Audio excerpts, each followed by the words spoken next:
Hola, hola, welcome to a new Learn Spanish from Scratch by Worlds Across. I'm super excited today because you are watching this video.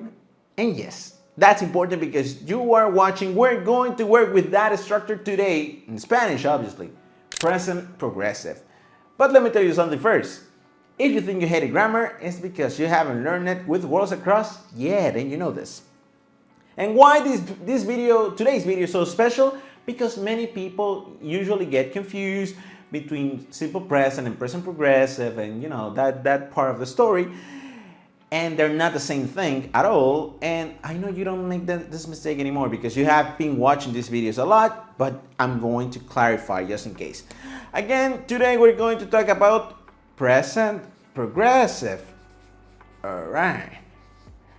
Progressive o presente progresivo, ¿no? Let's start with the difference between, real quick, a quick recap. Simple present and present progressive. Simple present. And let's put progressive here. In this case, we're gonna work with this progressive. All right. So, what is the difference between these structures? The first one, simple present, and many people think, oh no, it's things that are happening in the present. Very simple, like I'm talking to you.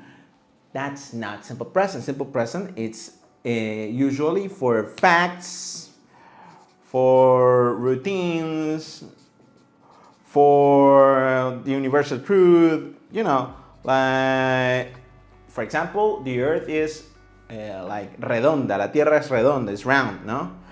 Or apples are green and red. I don't know if there are more apples, but let's imagine that there are only green and red apples. Las manzanas son rojas y verdes, okay? Then we have progressive. It's indeed the structure that is helping us describe things that are happening in this moment, right? For example, yo estoy hablando. I'm talking. ¿Sí? Estoy hablando. Muy bien. So now we know the difference between simple present and present progressive. Things, facts, routines, universal truth.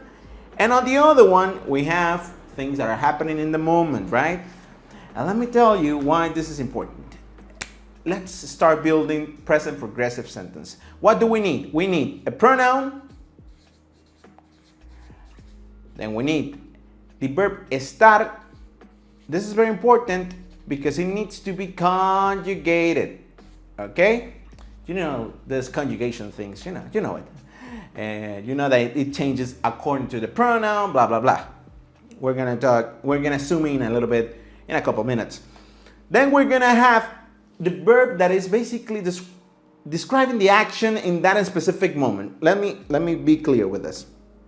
But very important, this verb is in a non-personal form of a verb, in gerundio, the ing form for you, right? So we have the verb in gerundio. All right? Gerundio. It's like gerundio. Who's gerundio? Gerundio is my uncle? No, wait. This is the non-personal form of a verb. That means that this won't change according to the pronoun. This doesn't change. It's like an ing form. It's, for example, when in English you say reading, it doesn't change. Either you use she or he or it or I or they. Difference that the conjugation of the third person singular, she reads, that has an extra s. Same logic in Spanish.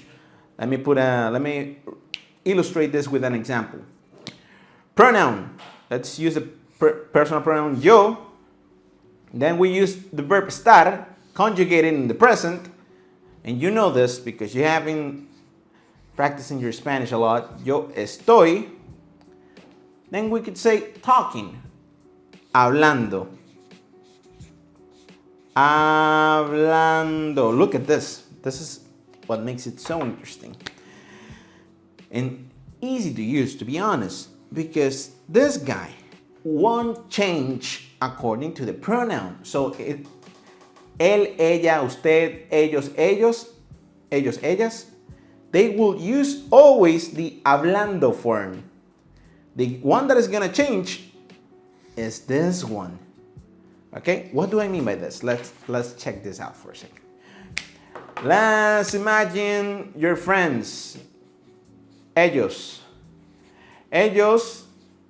están, let's say, jugando, let's say playing soccer. Jugando fútbol. Ellos están jugando fútbol. You know that to conjugate the verb estar, for this pronoun, you need to put this form. Ellos están, right? Ellos están jugando fútbol. This one won't change. Let me give you an example to see that one won't change. Look at this. Tú, that you know is a personal pronoun for you. Tú estás jugando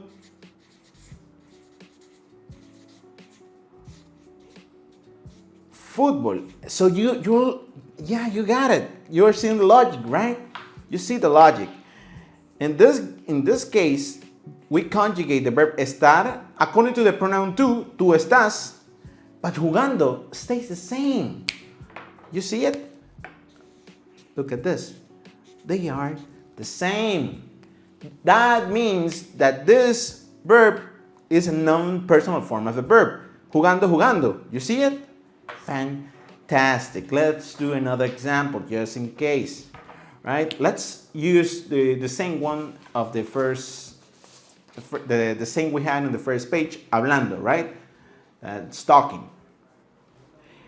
Ella, let's say Vicky, ella está hablando mucho. She's talking a lot. Right? Like, oh my God, she doesn't stop talking. Again, look at this.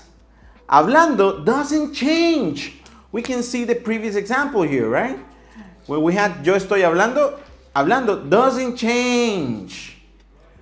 The one that changed is the conjugation of the verb estar, because we know that this conjugation matches the pronoun ella, she. Fantastic. And mucho is a lot, by the way, just in case. Very good. So, this is how basically works. Is it possible, and I didn't mention this at the beginning, but it is possible for us to skip the pronoun, and this is something that usually happens, right? Why? Because the conjugation of this of this guy is giving us information. Let me give you an example. If I say, let's use a different paper, okay? Let's say, estoy escribiendo.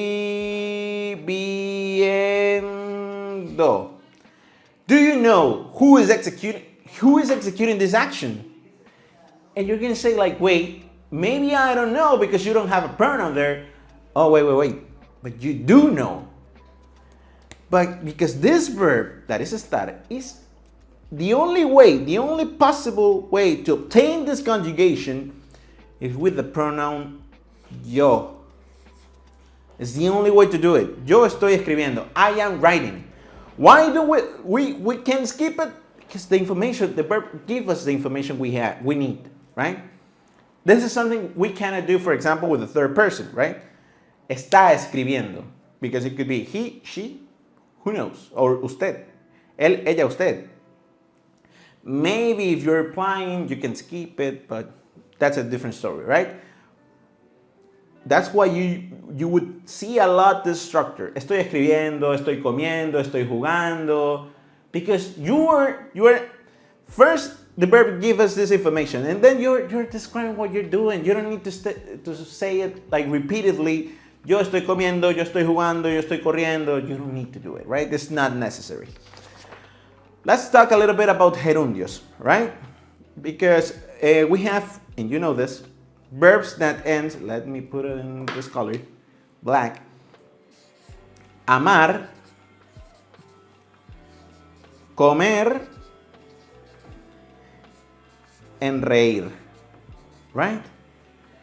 And yeah, you know that we have this type of endings, AR, ER, and IR. Amar, comer, y reír. You now know this. Gerundios, they don't change, right? It doesn't matter the pronoun we have, it won't change. That makes it easy. But I need to know how the gerundio works. Wait, it's basically gonna be always ando or yendo. Ah, this is beautiful. So the gerundio for amar is gonna be amando, you're right. Amando, then we have comiendo, and finally we have riendo. Yes, very good. So we have ando, yendo, yendo. According to the ending of the base form of the verb, right? We're gonna change it to the gerundio, see? And very good, that's pretty simple. So, yes, you're thinking a lot of examples to use present progressive, and that's fantastic. Just put them in the comments. Like, try to imagine as many verbs or things you're doing at the moment. You're watching this video, put it in the comments. By the way, if you're liking this video and you think this is a great way to learn, make sure to book your free class with Worlds Across. Fantastic tutors from all over Latin America. Hey, no credit card needed. You don't need anything. Just book your free class today. You're writing, you're studying Spanish, put it in the comments. How would you say it? Your friends, your family, what are they doing? Always, this is so helpful, so common, and so easy that it's just a no-brainer. Like, do it, try to use it as much as possible, okay? Of course, we have exceptions. Of course, we have irregular forms of verb. But we're gonna leave them for another video. In the meantime, if you love this video, make sure to like it, subscribe, and share it with your friends, with people that you think they're gonna find this valuable, okay? I hope to see you soon in the next Learn Spanish from Scratch with Worlds Across. Nos vemos pronto. Adiós.